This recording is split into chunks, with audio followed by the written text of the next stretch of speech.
So good morning guys. तो चलिए start करते हैं आज के यानी कि 23 मई के इंपॉर्टेंट करंट अफेयर्स को। देखिए हमारा पहला प्रश्न क्या है। अभी मई 2022 में किस शहर ने आग बुझाने के लिए 2 रोबोट को अपनी टीम में शामिल किया? तो आंसर होगा दिल्ली।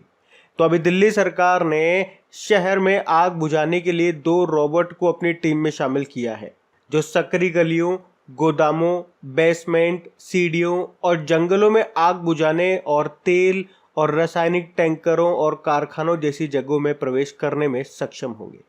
ये रोबोट 2400 लीटर पर मिनट की दर से पानी को हाई प्रेशर के साथ छोड़ने में सक्षम है। और इन रोबोट को हमने किससे लिया? ऑस्ट्रियाई कंपनी से लिया है। इन कैमरों में सेंसर लगे होंगे, कैमरे लगे होंगे। सेंसर की मदद से तो ये पता चल जाएगा वहाँ पे कितनी आग है तो कितना पानी छोड़ना है, और कैमरे की मदद से ये पता चल जाएगा, मतलब बाहर बैठ करके हम देखते रहेंगे आगे आगे किधर जाना है, क्या है। अच्छा, रोबोट से एक बहुत प्यारा क्वेश्चन बनता है, आपके करंट अफेयर्स का ही है, अभी मार्च में ही पढ़ा था हमने। पहले आप बताओ, देश का पहला आर्टिफिशियल इंटेलिजेंस और रोबोटिक्स टेक्नोलॉजी पार्क, जिसको बोलेंगे आर्ट पार्क, ये कहाँ पे लॉन्च किया गया? चलो इसका उत्तर आप दो। चलो मैं 2-4 प्रश्न आपसे पूछता हूँ, पहले आप उत्तर देना, नहीं आएगा तो फिर मैं आपको बताऊंगा। अगला प्रश्न है, गूगल की जो पेरेंट कंपनी आप जानते हो कौन सी है? अल्फाबेट है। और अभी इसने किस नाम से एक नई रोबोटिक्स कंपनी को लॉन्च किया है? बताओ। एक और प्रश्न सुनो, अभी किस देश ने विश्व रोबोटिक्स नवाचार यानी कि रोबोटिक्स इनोवेशन हब का केंद्र बनने के लिए 5 वर्षीय योजना शुरू की थी? चौथा प्रश्न बताओ, नासा जो है ये 2023 के एंड में चांद पर पानी की खोज के लिए अपना पहला मोबाइल रोबोट भेजेगा, उसका नाम बताओ। अगला 5वां प्रश्न रहेगा, इसरो ने गगनयान मिशन से पहले एक हाफ ह्यूमनॉइड रोबोट को लॉन्च किया था, उस रोबोट का नाम क्या था? ये 4-5 प्रश्न मैंने आपसे पूछे। देखो, पहला प्रश्न पूछा था देश का पहला आर्टिफिशियल इंटेलिजेंस और robotics technology park art park, ये कहाँ पे लॉन्च किया गया? तो आंसर होगा बेंगलुरु में। गूगल की पेरेंट कंपनी आपने कहा अल्फाबेट है, और इसने एक नई रोबोटिक कंपनी शुरू की जिसका नाम है इंट्रेंसिक। ये इंडस्ट्रियल जो रोबोट्स होते हैं उनके लिए सॉफ्टवेयर बनाने का काम करेगी। और हमने पूछा था कि देश ने विश्व रोबोटिक्स नवाचार यानी कि इनोवेशन हब का केंद्र बनने के लिए 5 वर्षीय योजना शुरू की, तो चाइना ने। और नासा 2023 के एंड में चांद पर पानी की खोज के लिए अपना पहला रोबोट भेजेगा जिसका नाम है वाइपर। वाइपर का मतलब हो गया volatile investing polar exploration rover. और इसरो गगनयान मिशन से पहले एक रोबोट को अंतरिक्ष मिशन पर भेजेगा और उस रोबोट का नाम है व्योममित्र। तो ये सारे इंपॉर्टेंट पॉइंट्स हैं। बाकी देखो, दिल्ली की बात करें तो अभी इसके लेफ्टिनेंट गवर्नर ने इस्तीफा दे दिया, अनिल बैजल उनका नाम था। और अभी एमएसएमई मंत्री ने बताओ कहां पर पहला खादी उत्कृष्टता केंद्र का उद्घाटन किया? तो भी आंसर होगा दिल्ली। और अभी दिल्ली सरकार ने ही मुख्यमंत्री मुफ्त सीवर कनेक्शन योजना शुरू की थी। दिल्ली सरकार ने अपना शिक्षा गीत लॉन्च किया जिसका नाम है इरादा कर लिया है हमने। अभी एशिया का सबसे बड़ा अंतर्राष्ट्रीय खाद्य और आतिथ्य मेला international food and hospitality fair जिसका नाम है आहार 2022, इसका आयोजन हुआ नई दिल्ली में। और इसी से याद रखना, पूसा कृषि विज्ञान मेला 2022 ये भी आयोजित किया गया नई दिल्ली में। अभी प्रधानमंत्री नरेंद्र मोदी ने नई दिल्ली में ही प्रधानमंत्री संग्रहालय का भी उद्घाटन किया।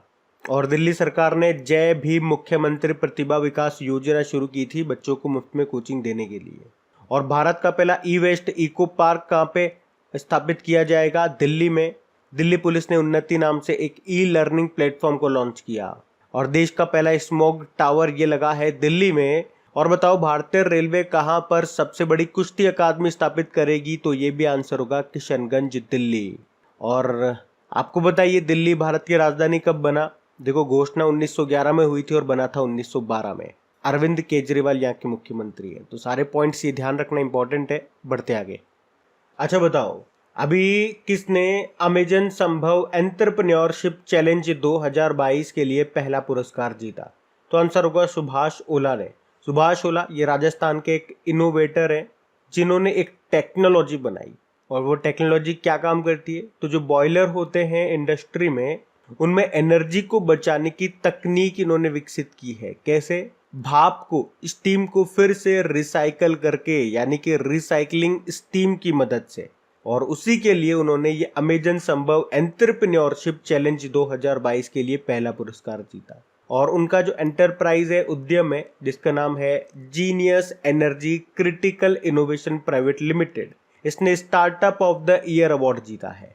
अच्छा, स्टार्टअप से जैसे ही मैंने स्टार्टअप बोला ना, आपके माइंड में ऑटोमेटिकली क्लिक करना चाहिए कि हाँ, अभी पहली बार हमने नेशनल स्टार्टअप डे मनाया। कब मनाया? 16 जनवरी को। और एक अभी स्टार्टअप बहुत न्यूज में था क्योंकि वो हमारा 100वां यूनिकॉर्न बन गया, 100th यूनिकॉर्न बन गया। यूनिकॉर्न मतलब जिसका मार्केट कैपिटल $1 बिलियन या उससे ज्यादा हो जाता है। तो ये कौन सा बना? New bank open. और आपको याद होगा ग्लोबल स्टार्टअप इकोसिस्टम इंडेक्स 2021 आया था, पिछले साल आया था, जिसमें भारत 20वें स्थान पे था, टॉप पे यूएस था। अच्छा, अगर मैं पूछूं आपसे कि यूके का Commonwealth points of light award किसे मिला? किशोर कुमार दास को। EY entrepreneur of the year award 2021 मिला है फाल्गुनी नायर को। और सरस्वती सम्मान 2021 को जीता रामदरस मिश्रा ने मैं तो यहाँ हूं के लिए। तो ये सब ध्यान रखना, आप पढ़ते आगे। चलिए बताइए, हाल ही में उत्तराखंड हाईकोर्ट के नए चीफ जस्टिस कौन बनेंगे? तो आंसर होगा विपिन सांघी। तो जस्टिस विपिन सांघी, जो अभी तक दिल्ली हाईकोर्ट के कार्यकारी मुख्य न्यायाधीश है, जो अब उत्तराखंड हाईकोर्ट के नए चीफ जस्टिस बनेंगे। वैसे वर्तमान में उत्तराखंड हाईकोर्ट में जस्टिस संजीव कुमार मिश्रा ये कार्यकारी मुख्य न्यायाधीश के रूप में काम कर रहे हैं।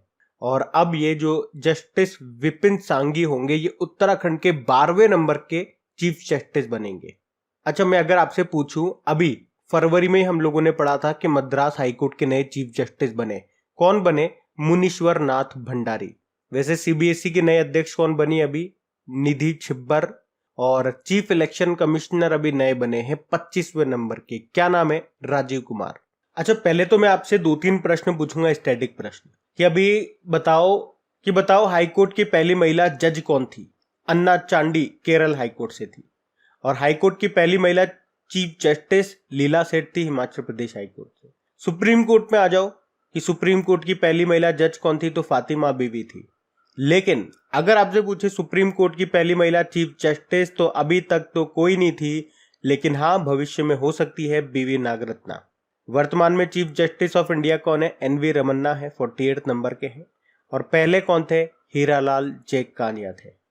अभी आप देखोगे तो 3 महिलाओं को सुप्रीम कोर्ट में जज बनाया गया था। कौन कौन है? हिमा कोहली, बीवी नागरत्ना और बेला M त्रिवेदी। और एक पहले से हैं इंदिरा बनर्जी। तो टोटल अब 4 हो चुकी हैं। अच्छा, जज से आपको याद आएगा, अभी इंटरनेशनल डे ऑफ वुमेन जजेस, अंतरराष्ट्रीय महिला न्यायाधीश दिवस मनाया हमने 10 मार्च को। और अंतरराष्ट्रीय न्यायालय का हेडक्वार्टर आपको मिलेगा द हेग, नीदरलैंड में। अच्छा, अभी पाकिस्तान की सुप्रीम कोर्ट की पहली महिला जज कौन बनी है, ये आप बताओगे। और यूएस सुप्रीम कोर्ट की पहली अश्वेत महिला जज कौन बनी है, ये आपको बताना है। ये 2 प्रश्न आपके लिए हैं, आप ही को बताने हैं। हम तो उत्तराखंड है तो उत्तराखंड को देख लेते हैं। ये रहा मैप में उत्तराखंड।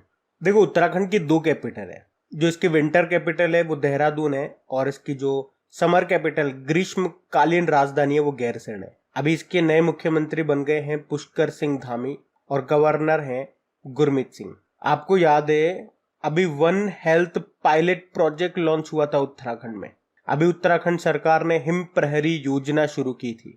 और उत्तराखंड विधानसभा की पहली महिला स्पीकर कौन बनी है? ऋतु खंडूरी भूषण बनी है। उसके अलावा उत्तराखंड के ब्रांड एम्बेसडर बने थे ऋषभ पंत। भारत का पहला वन चिकित्सा केंद्र ये किस राज्य में खोला गया? उत्तराखंड में। यहीं पे दूध मूल्य प्रोत्साहन योजना भी शुरू हुई थी। अच्छा बताओ, देश का पहला एरोमेटिक गार्डन सुरभि वाटिका का उद्घाटन कहाँ पे हुआ? उत्तराखंड के हल्द्वानी में। और भारत की सबसे बड़ी ओपन एयर फर्नरी कहाँ पे खुली है? फर्न मतलब बिना फूल वाला पौधा होता है। तो आंसर होगा उत्तराखंड के रानीखेत में। और भारत का सबसे अधिक ऊंचाई वाला हर्बल गार्डन का उद्घाटन किया गया था उत्तराखंड में ही। और उत्तर भारत का पहला ऑर्किड संरक्षण केंद्र कहाँ पे खोला गया? उत्तराखंड के चमोली जिले में। अभी आपको याद होगा भूकंप अलर्ट एप्लीकेशन को लॉन्च करने वाला पहला राज्य भी यही बना था। और भारत का पहला फॉरेस्ट हीलिंग सेंटर कहाँ पे खुला? तो आंसर होगा रानीखेत में। अभी आपको याद होगा बेरोजगार युवाओं के लिए होप पोर्टल भी लॉन्च किया था उत्तराखंड की सरकार ने। उत्तराखंड की पुलिस ने मिशन हौसला शुरू किया था। और घरों की पहचान चेलिका नाम योजना शुरू की थी। मुख्यमंत्री महालक्ष्मी योजना यहाँ पे शुरू हुई। नंदा गौरा योजना शुरू हुई। वात्सल्य योजना शुरू हुई। और उत्तराखंड में हरेला उत्सव मनाया जाता है और हरेली त्योहार मनाया जाता है छत्तीसगढ़ में। तो ये सारे पॉइंट ध्यान रखना, बढ़ते आगे। चलो आप तो बताओ, अभी मई 2022 में नेट जियो ने कहां पर दुनिया का सबसे ऊंचा मौसम स्टेशन स्थापित किया? तो आंसर होगा माउंट एवरेस्ट पर। तो अभी नेशनल ज्योग्राफिक सोसाइटी ने मौसम संबंधी घटनाओं को स्वचालित रूप से मापने के लिए माउंट एवरेस्ट पर 8,830 फीट की ऊंचाई पर दुनिया का सबसे ऊंचा मौसम स्टेशन स्थापित किया है। अच्छा, वैसे भारतीय मौसम विज्ञान विभाग के महानिदेशक कौन है? मृत्युंजय महापात्रा। और इनको किस नाम से और जाना जाता है, ये आप लोग बताइए। अच्छा, मैं आपसे पूछूं, माउंट एल्ब्रुस ये कहाँ की सबसे ऊंची पर्वत चोटी है? ये यूरोप की है। और माउंट किलिमंजारो ये अफ्रीका की सबसे ऊंची चोटी है, ये आपको तंजानिया में मिलेगी। माउंट विंसन मैसिव की बात करें तो ये अंटार्कटिका की सबसे ऊंची पर्वत चोटी है। ऑस्ट्रेलिया की कौन सी है? माउंट केजिएस्को। एशिया की तो आप जानते ही हो, माउंट एवरेस्ट है। और उत्तरी अमेरिका और दक्षिणी अमेरिका बच गए, तो उत्तरी अमेरिका की तो माउंट डेनाली है, जिसे माउंट मैकिनली भी कहते हैं, अलास्का में आपको मिलेगी। और दक्षिणी अमेरिका की है माउंट एकांगुआ, एंडीज पर्वतमाला में आपको मिलेगी, ये अर्जेंटीना में है। अच्छा, माउंट एवरेस्ट की बात कर लें तो इसकी ऊंचाई कितनी है? 8,848.86 मीटर, जिसको नेपाल में सागर माथा के नाम से जानते हैं। और आप याद रखना, माउंट एवरेस्ट को फतेह करने वाली पहली भारतीय महिला थी बछेंद्री पाल। और माउंट एवरेस्ट को फतेह करने वाली पहली दिव्यांग भारतीय महिला कौन थी? अरुणिमा सिन्हा थी। माउंट एवरेस्ट डे 29 मई को मनाते हैं। ये सारे पॉइंट ध्यान रखना, बढ़ते आगे। अच्छा बताइए, अभी अंतर्राष्ट्रीय विरोधी दिवस 2022 कब मनाया गया? तो आंसर होगा 21 मई को। और 21 मई को ही क्यों मनाते हैं? तो आपको याद होगा, ये बात है 21 मई 1991 की। तमिलनाडु के श्री पेरम्बुदुरु में कांग्रेस पार्टी के लिए प्रचार करते समय जो उस समय के प्रधानमंत्री थे राजीव गांधी, तो लिट्टे के आतंकवादियों ने उनकी हत्या कर दी थी। इसीलिए 21 मई को ये दिन मनाते हैं। अच्छा, वैसे 21 मई को हम इंटरनेशनल टी डे, अंतर्राष्ट्रीय चाय दिवस भी मनाते हैं। इसे 2019 से पहले 15 दिसंबर को मनाया जाता था। चाय, आप जानते हो, पानी के बाद जो चाय है वो दुनिया का सबसे ज्यादा पिया जाने वाला पेय पदार्थ है। चाय जो है ये कैमेलिया सिनेंसिस के पौधे से बना हुआ एक पेय है। अच्छा, अब इंपॉर्टेंट डे वाला क्वेश्चन है। और आप जानते हो, जब भी इंपॉर्टेंट डे का क्वेश्चन आता है उस महीने के सारे इंपॉर्टेंट डेज को हम लोग रिवाइज करते हैं। अब आज मैं आपको रिवाइज नहीं कराऊंगा, बहुत दिन हो गए, हमेशा मैं ही आपको रिवाइज करवाता हूँ। आज आप लोग कोशिश करो अपने आप से, 2 मिनट के लिए वीडियो को पॉज करो और नीचे कमेंट बॉक्स में टाइप करने की कोशिश करो अभी तक मई में जितने भी इंपॉर्टेंट डेज हमने पढ़े हैं, और फिर देखो आप कहीं अटक रहे हो या नहीं अटक रहे। इससे आपको खुद का एनालिसिस होगा कि क्या स्थिति है आपकी। अभी हम बढ़ते हैं आगे। अच्छा, फिर बताइए, अभी एक रिपोर्ट आई है, उसके अनुसार वायु प्रदूषण यानी कि एयर पॉल्यूशन से संबंधित मौतों की सबसे अधिक संख्या किस देश में दर्ज की गई? तो आंसर होगा भारत। तो द लेसेंट प्लेनेटरी हेल्थ में प्रकाशित प्रदूषण और स्वास्थ्य पर एक रिपोर्ट जारी की गई है, जिसके अनुसार 2019 में भारत में 16.7 लाख मौतों के लिए वायु प्रदूषण जिम्मेदार था। उस वर्ष देश में जितनी भी मौतें हुई थी, सभी मौतों का 17.8% वायु प्रदूषण से होने वाली मौतें थी। और ये किसी भी देश की वायु प्रदूषण से संबंधित अधिकांश मौतें PM 2.5 प्रदूषण और बाकी घरेलू वायु प्रदूषण के कारण हुई। और मैं आपको बता दूं कि विश्व स्तर पर वायु प्रदूषण से अकेले 66.7 लाख मौतें हुई। और वायु प्रदूषण से एक अभी रिपोर्ट आपको याद होगा, एक इंडेक्स आया था IQ एयर, उसने वायु गुणवत्ता रिपोर्ट 2021 जारी की थी। तो उसमें देशों में बात करेंगे, कंट्रीज में, तो टॉप पे बांग्लादेश था, भारत 5वें स्थान पे। कैपिटल सिटीज में बात करोगे तो टॉप पे दिल्ली था और सेकंड पे ढाका। और शहरों में बात करोगे तो राजस्थान के अलवर का भिवाड़ी शहर भारत का सबसे प्रदूषित शहर था। इसी तरह से आपको याद होगा, यूनाइटेड नेशन एनवायरनमेंट प्रोग्राम ने एक रिपोर्ट जारी की थी, उसमें बताया था कि सबसे अधिक नॉइस पॉल्यूशन, ध्वनि प्रदूषित शहर कौन सा है? तो आंसर होगा ढाका। सेकंड पे भारत का मुरादाबाद था। तो ये ध्यान रखना, बढ़ते हैं आगे। अच्छा, आपको बताना है अभी किस बैंक ने अमेजन पे के साथ यूपीआई भुगतान के लिए समझौता किया। तो आंसर होगा आरबीएल बैंक। तो अभी आरबीएल बैंक और अमेजन पे और अमेजन वेब सर्विसेज ने यूपीआई भुगतान के लिए आपस में समझौता किया है। यूपीआई यानी कि यूनिफाइड पेमेंट इंटरफेस। अच्छा, यहाँ पे दो प्रश्न मैं आपसे पूछूंगा। पहला प्रश्न तो आप ये बताओ कि यूपीआई को अपनाने वाला अभी पहला देश कौन सा बना था भारत के बाहर।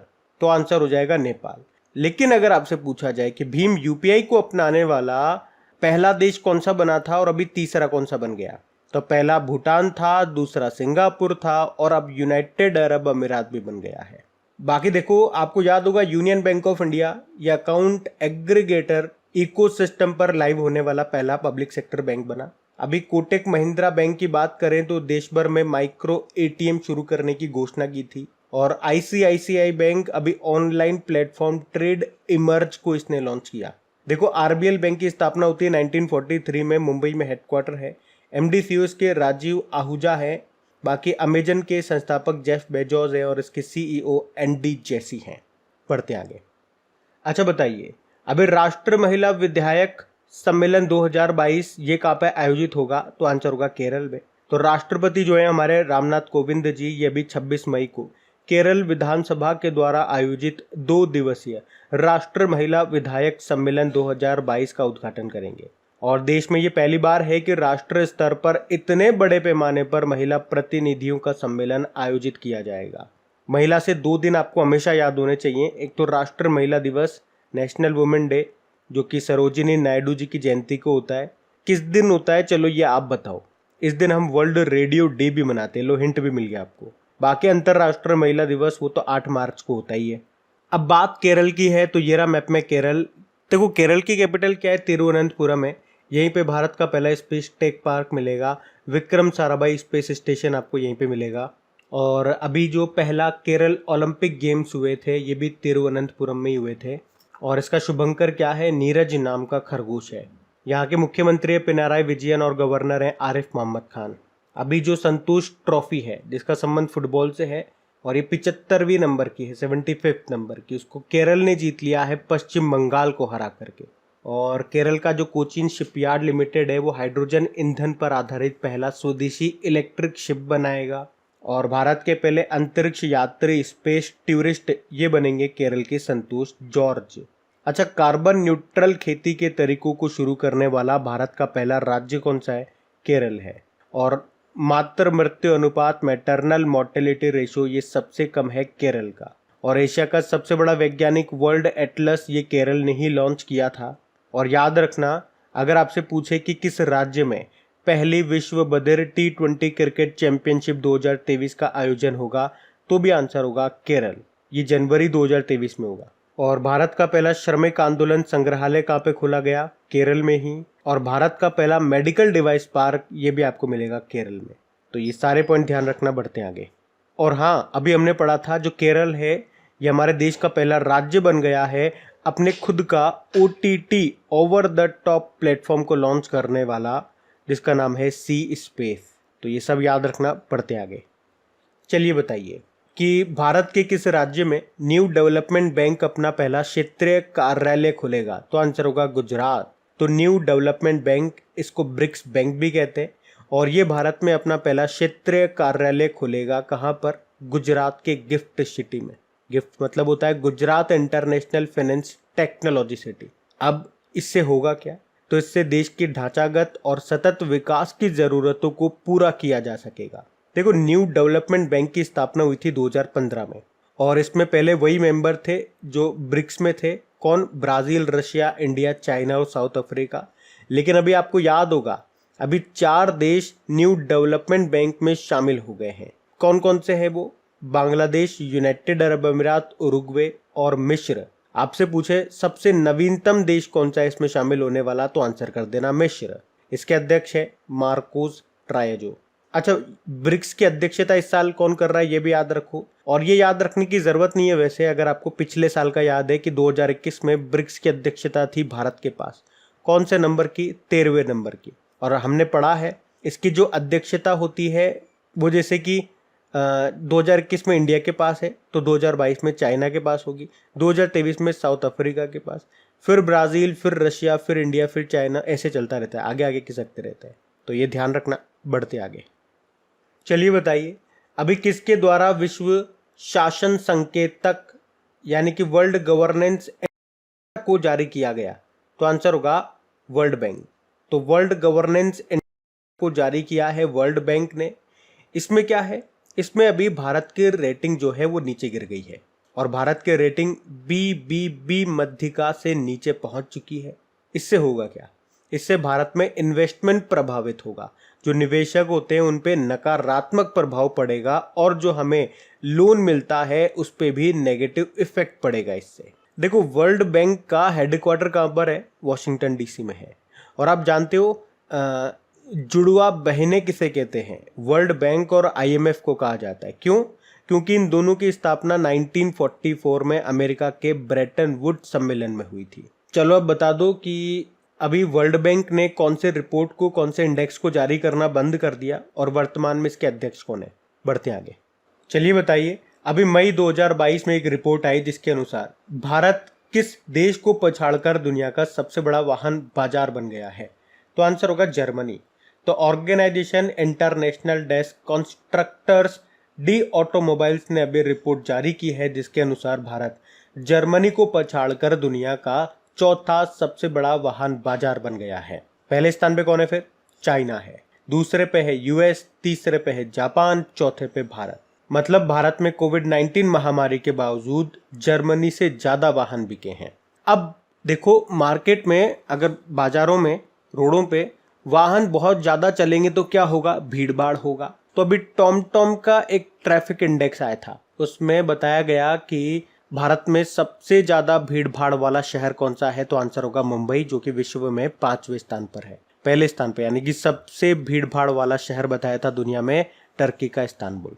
ध्यान रखना ये। बाकी देखो, जर्मनी की बात है तो एक पॉइंट याद रख लो, आप जानते ही हो कैपिटल तो बर्लिन है, करेंसी यूरो चलती है, लेकिन अभी इसके नए चांसलर बन गए हैं। क्या नाम है उनका? Olaf Scholz. और 2022 में G7 की अध्यक्षता ये जर्मनी के पास ही है। प्रेसिडेंट तो फ्रैंक वॉल्टर स्टेनमेयर है। अब एक प्रश्न का उत्तर आप देते जाओ कि इंटरनेशनल शूटिंग स्पोर्ट्स फेडरेशन का हेडक्वार्टर कहां पर है? बढ़ते आगे। अच्छा बताओ, मई 2022 में प्रधानमंत्री नरेंद्र मोदी ने पहला 5G टेस्ट बेड का शुभारंभ किया है। ये परियोजना किस संस्थान के नेतृत्व में विकसित की गई? तो आंसर होगा IIT मद्रास। तो अभी प्रधानमंत्री नरेंद्र मोदी ने ट्राई यानी कि telecom regulatory authority of India के 25वीं वर्षगांठ के मौके पर 5G टेस्ट बेड को लॉन्च किया और इस परियोजना का नेतृत्व किया है IIT मद्रास ने। इसका उद्देश्य है 5G की टेस्टिंग करना और लागत आई है 220 करोड़ रुपए। अच्छा, IIT की हम लोग बात करेंगे, उससे पहले दो प्रश्न पूछूंगा। World telecommunication and information society day, ये तो अभी मई में मनाया हमने। कब? 17 मई को। और नेशनल टेक्नोलॉजी डे हमने 11 मई को मनाया। बाकी IIT मद्रास से ही आपको याद आएगा कि अभी भारत का पहला स्वदेशी प्रोस्थेटिक घुटने का अनावरण किया था IIT मद्रास ने। और IIT रुड़की से आपको याद आएगा कि किसान मोबाइल एप्लीकेशन को इसने लॉन्च किया था। और IIT रुड़की में सुपर कंप्यूटर है परम गंगा, उसको भी स्थापित किया गया था। और दुनिया का सबसे छोटा वेयरेबल एयर प्यूरिफायर को लॉन्च किया था IIT दिल्ली ने, उसको नाम दिया था नासो 95। और अभी IIT कानपुर ने एक बायोडिग्रेडेबल नैनो पार्टिकल बनाया है। अच्छा, यहाँ पे IIT मद्रास से एक और पॉइंट याद रख सकते हो कि इसने पहला स्वदेशी मोटर चलित व्हील चेयर को डेवलप किया था जिसका नाम है नियोबोल्ट। अब एक प्रश्न आप बता दो कि भारत के बाहर अपना पहला IIT ये कहाँ पे बनेगा? बाकी हम बात करेंगे कल के वीडियो में पूछे गए प्रश्न के उत्तर की। तो कल के वीडियो में आपसे पूछा था अभी किस राज्य सरकार ने भारत के पहले OTT प्लेटफॉर्म सी स्पेस को लॉन्च करने की घोषणा की? तो आंसर होगा केरल ने। सी स्पेस इसका नाम है, याद रखना। आप सभी ने प्रश्न का बिल्कुल सही उत्तर दिया है। और गाइज, अगर सेशन अच्छा लगा है तो प्लीज इसे लाइक करके शेयर जरूर कीजिएगा। मतलब जो भी आपका स्टडी ग्रुप हो गया व्हाट्सएप पे, फेसबुक पे, तो प्लीज वीडियो को सपोर्ट जरूर करें। अगर इन वीडियो से आपको हेल्प मिलती है तो इन वीडियोस को सपोर्ट जरूर करना। और लाइक करना मत भूलना। इसके अलावा इन सभी का क्विज बना करके अपलोड कर दिया गया है आपके क्रैक एग्जाम एप्लीकेशन पे, वहीं पे इनकी पीडीएफ भी आपको मिल जाएगी। क्रैक एग्जाम एप्लीकेशन का लिंक आपको मिलेगा नीचे डिस्क्रिप्शन बॉक्स में। अब ये रहा आज का आपका होमवर्क प्रश्न।